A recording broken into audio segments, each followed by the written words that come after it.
Finally, the mainstream media and general population is starting to understand what is flawed within our police departments and police unions. And there's a movement starting, it's been going on for a while, but it's growing, to defund the police.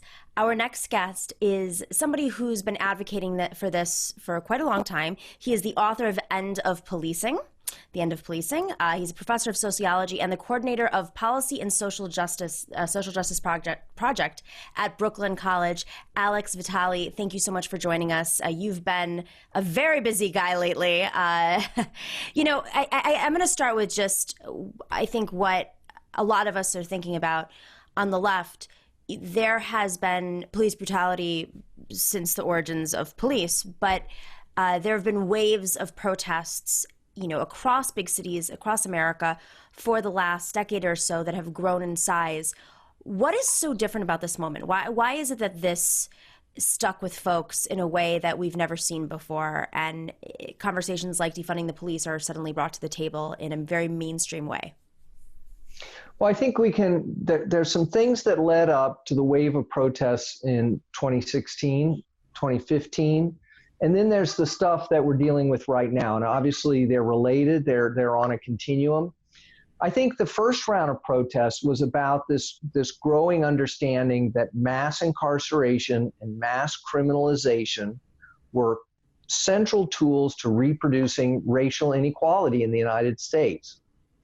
And when the protests broke out over the deaths, the police murders of Eric Garner and Tamir Rice and Mike Brown and so many others, there was kind of this sense coming from there was this language coming from the government at all levels, from Obama, from local mayors. Don't worry, we're going to fix this. We're going to give them implicit bias training. We're going to have some police community encounter sessions. We're going to give them body cameras, and it's going to get better. Mm-hmm. And 5 years later, it's no better. It's not better. And I think that's part of the level of outrage that we're seeing, is that nothing has changed. And the folks who trotted out all these ideas, they don't have anything new to offer us. Mm. If people watched Obama the other night on his Zoom thing, he became instantly irrelevant to this conversation. Wow. He had absolutely nothing to offer us.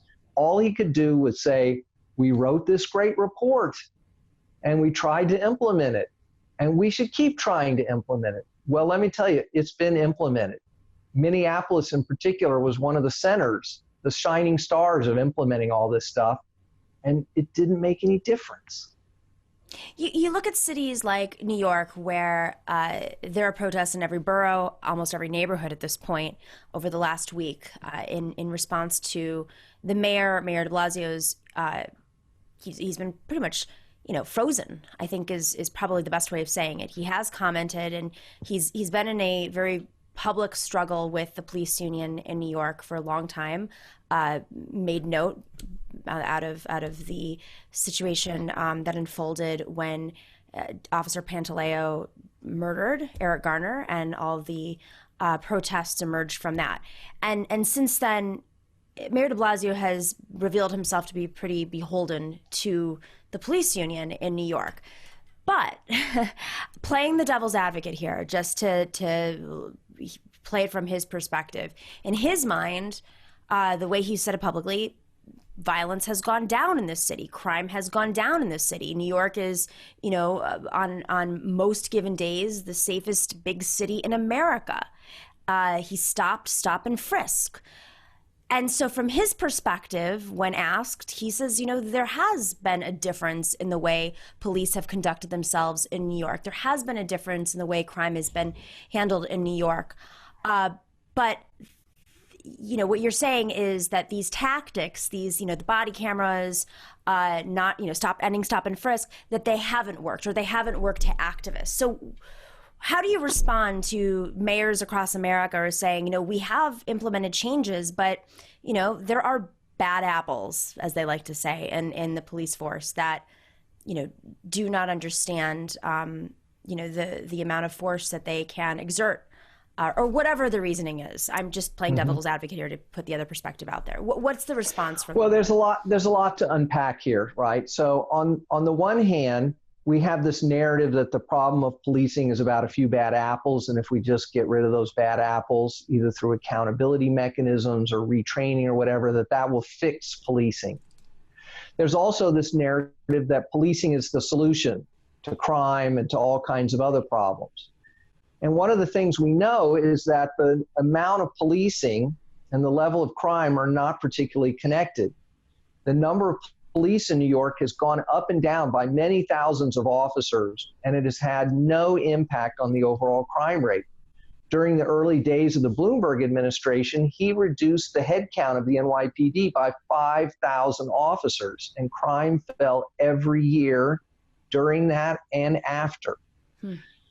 Why is it that we continue to expand the police budget when crime is at a 25 to 30-year low?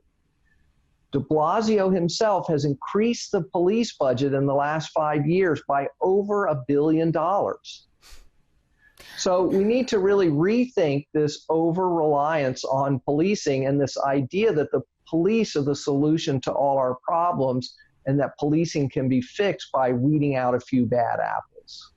So where is this money going? If they're expanding the budgets and cities across America are becoming safer, is it going to counterterrorism? Is it going to technology? I mean, where's the money going? Part of the problem, right, is that we're in the midst of this process of turning every problem under the sun, especially in poor communities and communities of color, over to the police to manage. The schools don't work. Let's fill the schools with school police. There's no mental health services. Let's turn that over to the police. We've got mass homelessness. Let's use police to manage that problem. Right. And so communities have been told that the only government resource they can have to deal with these problems is police. And so they have real problems. And when the only choice is police or nothing, they demand more police services. They call 911. And we've got to break the back of this idea that the only thing communities can have to solve their problems is more police. Thank you for watching The Nomiki Show. You can support us on YouTube by clicking subscribe, like, and sharing to get those alerts. And patrons, well, they make this show run on time. So thanks to all of you who have joined our community already. If you like our content and want more, from special segments to interviews and merch, you can join us for as low as $5 a month on patreon.com/The Nomiki Show. I'm spending all of my iced coffee money on other people's shows because I think this is the time that we have to support our independent media.